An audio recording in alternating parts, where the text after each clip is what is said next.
Every room has a ceiling. Most people never find it. They train to the level the room allows and call it the limit because the room told them it was. Bruce Lee found ceilings the way water finds cracks. Not to destroy them, not to perform the destruction for an audience, to move through them, quietly, with complete economy, and continue. Oakland, California, 1963. A martial arts school on the edge of Chinatown.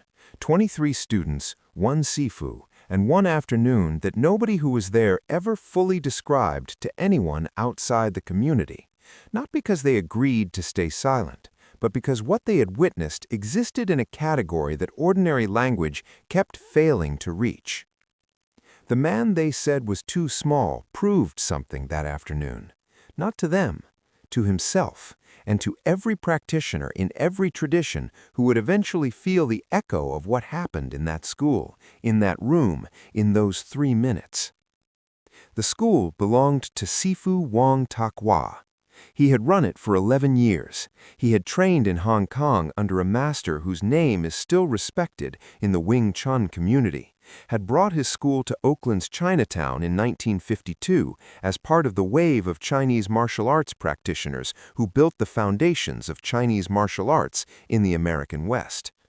His curriculum was traditional, rigorous, and real, not the performance martial arts that was beginning to emerge in American popular culture, but the genuine article, passed down with the specific seriousness of a tradition that understood what it was preserving.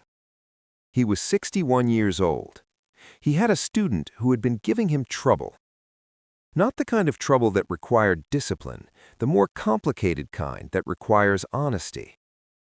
The student was a man named Henry Chu, 32 years old, who had been training at the school for 6 years and who was, by the legitimate measurements of the school's curriculum, genuinely excellent. Henry Chu was 5 feet 11 inches tall and 195 pounds. He had the specific, dense capability of someone who had been developing both physical conditioning and martial arts technique in parallel for 6 years. He was fast in the way that large practitioners who have trained seriously are fast, fast within the framework of their method, fast in the ways their training had made them fast. He was also, and this is the part that Sifu Wang was navigating, beginning to confuse his capability with its ceiling. The specific confusion: Henry Chu had trained with every practitioner in the school, had dominated most of them, had begun to speak about his training with the specific quality of certainty that Sifu Wang recognized as the dangerous kind. Not arrogance exactly, but the settled belief that the training environment had provided complete information about what was possible. The training environment hadn't. The training environment had provided excellent information. The training environment had produced a genuinely capable practitioner. The training environment had not provided the specific, irreplaceable information that comes from contact with someone whose capability exists outside the parameters of what you have already encountered. Sifu Wang had a contact, a young man from Hong Kong who had been in Oakland for a year, teaching privately, developing something that Wang had been watching with the focused attention of a man who has been in this work for 30 years and can recognize when someone is doing something worth watching. He invited him to the school on a Tuesday afternoon. He told his students a guest would be coming and they should give him a respectful reception. He did not tell them who the guest was. He did not tell Henry Chu what the afternoon was for. Bruce Lee arrived at 2 o'clock.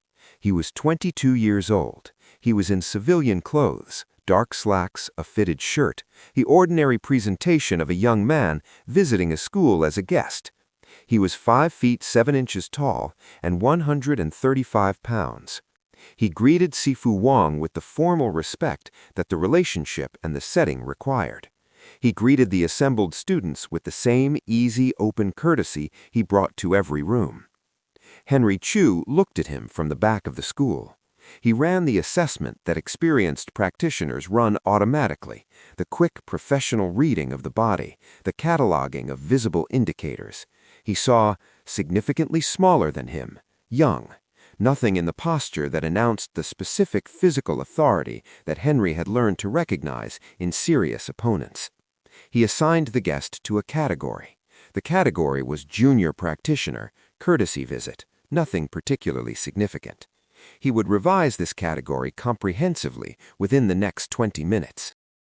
Sifu Wang, with the particular efficiency of a man who has been arranging situations for 30 years and knows exactly what he is doing, suggested that the guest might like to work with some of the school's students to get a sense of the curriculum.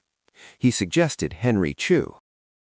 Henry stepped forward with the composed ease of a man who has been the school's senior student for 3 years and who has performed this function before. He looked at Bruce Lee across the school's training floor with the professional courtesy of someone who expects this to be polite and brief. Bruce looked back. The look. Henry felt something he couldn't immediately categorize. Not fear. He had been in enough exchanges with enough practitioners to know what pre-contact threat recognition felt like, and this wasn't it. Something different. The specific sensation of being read by something that was reading him with a precision his assessment hadn't prepared him for. He filed it. He stepped onto the floor. The exchange began slowly. This was protocol. You began slowly with a new partner, exchanging technique at measured intensity, while both practitioners developed their sense of each other's method. Henry followed protocol. He opened with conservative, well-formed technique, the kind that demonstrates capability without committing to outcomes. Bruce received it. The word received is doing significant work here. Not deflected, not blocked, not evaded.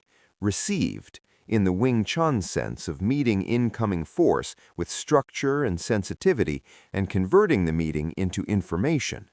His hands were at Henry's wrists for 2 exchanges before Henry processed that the hands were there, and in each of those 2 exchanges, 3 positions had been briefly, clearly available before Bruce released the contact and reset. Henry increased his commitment. He was a serious practitioner. He understood what the 2 exchanges had communicated, and he responded to the communication by bringing more of what he had. His technique tightened, his speed increased, his structural combinations engaged the fuller depth of his 6 years of training. It made no difference. This is the part that is hardest to explain without experiencing it. Not that Henry's technique was bad, it wasn't. Not that his speed was inadequate, it was genuinely fast. The problem was that every time he committed to a direction, Bruce was already in a different relationship to that direction, and the relationship was always the same. He was somewhere the technique wasn't aimed, and his hands were somewhere that the commitment of the technique had made available. 2 minutes. Henry had thrown 14 techniques. None had made the contact they were designed to make. He had been touched 7 times, always lightly, always precisely, always in the location that his own committed technique had made available. He stopped. He looked at Bruce. He said, "Again." Not a question, the flat, direct statement of a man who has received 7 pieces of information and wants to receive them more clearly. Bruce nodded. The second sequence was different. Henry had stopped holding back. This is important to understand. He had not been holding back for strategic reasons. He had been holding back because protocol required it, and because his assessment of the guest had assigned him to a category that didn't require full commitment. The second sequence began with the revision of that assessment and the full deployment of everything the revision had unlocked. He came forward. Henry's full commitment was a substantial thing. His combination, the most refined sequence of his 6 years, the one that incorporated the best insights his training had produced, the one that Sifu Wang had watched develop across 3 years of serious refinement, arrived at Bruce Lee's position with everything Henry had behind it. 3 seconds. The combination had 3 elements. Each element found the same thing, the space that had just been vacated, or the angle that the previous element's commitment had opened, or the inside line that the outside commitment had briefly abandoned. 1 second, the lead hand arriving at empty air, Bruce's body having made the small, invisible lateral movement that moved the target without moving the feet. 2 seconds, the cross following the lead, slightly adjusted to address the lateral, arriving at a different empty space because the lateral had created a new angle that the cross's adjustment hadn't fully addressed. 3 seconds, Bruce's right hand. Not a demonstration touch this time, a short, structured, completely committed palm strike, one of Wing Chun's fundamental weapons in its fully expressed form, delivered from the position that Henry's two-technique commitment had opened on the inside line. It landed on Henry's solar plexus. Not with the full force it could have been thrown with. Bruce was in control of exactly how much force the technique delivered, and he delivered the amount that would communicate rather than damage. But the amount he delivered was the amount that communicated with complete clarity. This was what was here. This was what you made available. This was what it would have been. Henry stopped moving. Not because he fell, because his body had received the palm strike's communication and was processing it. He stood very still for 3 seconds. Then he looked at Bruce Lee. 3 seconds of Henry Chu standing completely still on the training floor of Sifu Wang's school. The 23 students along the walls were not moving. Sifu Wang, at the front of the school, had his hands clasped behind his back and the expression of a man watching something he arranged but could not have predicted with complete precision, the expression of someone whose plan has been exceeded by its own execution. Henry was a serious practitioner. In the accounting of his 6 years of training, this was the most important fact. He was serious. Not the performed seriousness of someone who wants the identity of martial arts without the full cost of the work. The genuine article, the practitioner who has given real years to real training and whose relationship to the work is built on honesty rather than comfort. That seriousness was what made the 3 seconds significant. A less honest practitioner would have used those 3 seconds to manage the social situation, to find the words or the gesture that reframed what had happened in terms more favorable to his existing self-assessment. There were options available. The guest had used a technique from a different tradition. The palm strike was unorthodox. The training context was not a real exchange. These reframings were available. Henry didn't reach for any of them. He stood still for 3 seconds. Then he said, "Show me what you just did." Not, "How did you do that?" Not, "Do it again." Show me what you just did. The distinction is precise, and it mattered. How did you do that is the question of someone who wants to understand the mechanism in order to defend against it. Do it again is the question of someone who wants to feel whether the result was repeatable. Show me what you just did is the question of someone who wants to understand the principle, the thing underneath the technique, the reason the technique works. Bruce looked at him, the evaluating look, finding in the question the quality that made it worth answering fully. He said, "Your combination opened the inside line at the second technique. Your cross adjusted for the lateral, which is correct, but the adjustment brought your right elbow out. When the elbow comes out, the inside line opens for approximately half a second." Henry was quiet. "Half a second is forever," he said. "Yes," Bruce said. "For me, it was. For someone slower than me, it wouldn't be. The gap exists regardless. The question is whether the person across from you can use it." He demonstrated. Not at speed, the slow, deliberate demonstration of the mechanism at 1/10 pace, the teaching speed that makes the invisible visible, the cross, the elbow, the inside line, the half second. He walked Henry through it 3 times at demonstration speed, twice at half speed. The 23 students had not moved from the walls.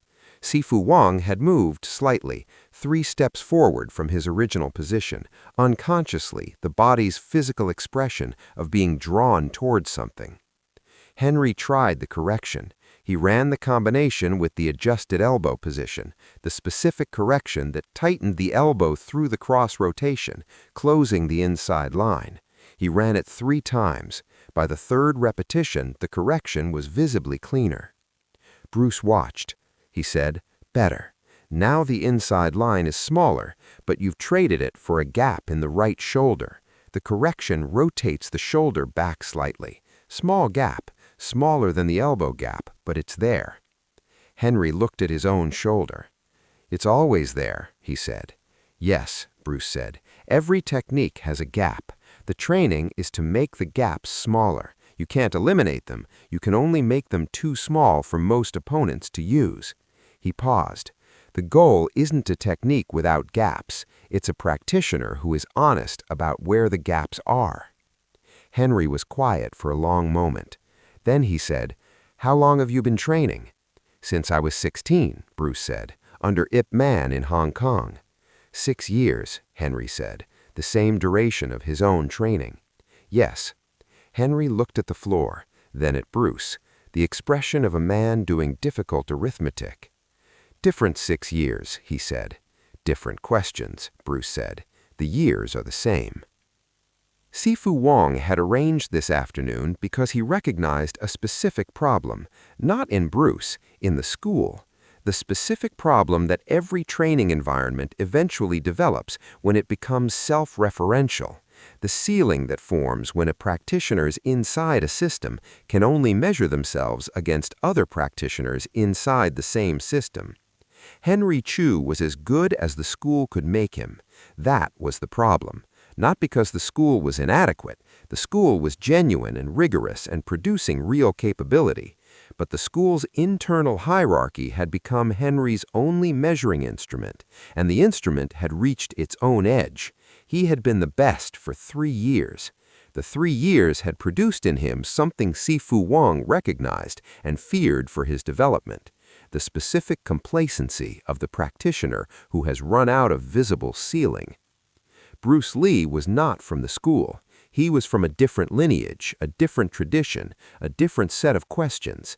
He had trained under one of the most complete Wing Chun masters alive, had spent 6 years absorbing a depth of technical development that the Oakland School, through no fault of its own, simply through the limitation of what any single school can contain, had not provided.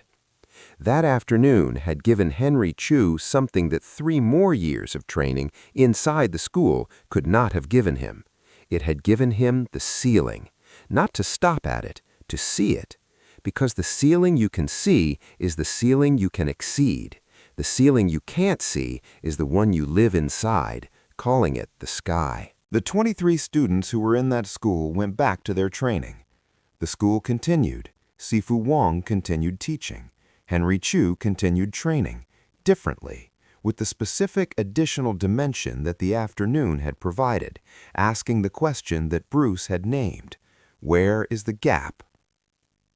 Word traveled through Oakland's Chinatown martial arts community in the way that word travels in those communities, not through announcements or publications, but through the informal, precise network of practitioners who tell other practitioners things that matter. The word was, there is a young man from Hong Kong who trained under Ip Man and who is doing something worth seeing. It arrived in different rooms in different forms. In some, it arrived as a technical description, the inside line, the half-second, the elbow adjustment. In some, it arrived as a more general account. Someone came to Wong's school and worked with Henry, and Henry learned something. In some, it arrived stripped to its essential content. You should find a way to work with him. Bruce was in Oakland for 2 more years after that Tuesday. He taught, he trained, he developed across those 2 years the foundational work of what would become Jeet Kune Do. He worked with practitioners from every tradition he could access, asking the same questions he had asked since Ip Man first gave him the framework for asking them. Where is the gap? How is it made smaller? What is honest and what is performance? What works and what only looks like it works? He carried those questions from Oakland to Los Angeles, from Los Angeles through the decade that followed, through the notebooks that were always in progress, the training that was never complete, the philosophy that kept revising itself because revision was the practice and the practice never stopped. The afternoon at Sifu Wang's school was one afternoon, but it was the kind of afternoon that these stories are made of. The specific, private, unheroic, undramatic kind, where a 22-year-old in civilian clothes showed up at a school and worked with a student and said, "The elbow comes out, and when the elbow comes out, there is half a second." And someone was honest enough to hear it. They said he was too small. Every room said it, every gymnasium, every tournament committee, every casting director, every studio executive, every person who made the quick calculation of size and weight and reached the comfortable conclusion that what was in front of them was limited by what was measurable about it. They were wrong about the measurement. Not because size doesn't matter. Size matters, reach matters, weight matters. The physics are real and they don't have a philosophy. A heavier practitioner generates more force. A longer-armed practitioner controls distance more easily. These are facts, and Bruce Lee never argued against facts. He argued against the conclusion that is drawn too quickly from facts. The conclusion that the largest force wins. The conclusion that the longest reach controls the exchange. The conclusion that what is measurable is what determines outcomes. Because force that isn't delivered doesn't win. Reach that is telegraphed doesn't control. Size that is committed to a direction by a practitioner who has been trained to see the commitment and use the half second it opens doesn't dominate. He was 135 pounds. He was also the practitioner who, in room after room and gymnasium after gymnasium and private session after private session, had trained with complete honesty for a decade and arrived at the specific capability that honesty produces when it is applied with sufficient duration and sufficient rigor to the question of what actually works. The rooms were wrong about the measurement. The measurement was never the weight. The measurement was the work. The work that started at 16 in Hong Kong under a master who spent 30 years finding the gaps. The work that continued in Seattle and Oakland and Los Angeles and every city and every notebook and every session and every exchange that the story of these 15 years contains. The work that was never finished, never declared complete, never arrived at the destination, because the work understood that the destination was never the point. The point was always the next question, the next gap found, the next ceiling made visible, the next honest revision of something that had been believed long enough to become assumption. He was too small. He found the gap in too small. He trained it until the gap was half a second. Half a second is forever. That was always the whole answer. If this story reached something in you, if the half second meant something, if Henry's question meant something, subscribe, because the history of what is possible is written by the people who found the ceiling and asked where the gap was. We find those people. We find those afternoons, and there is always another one waiting.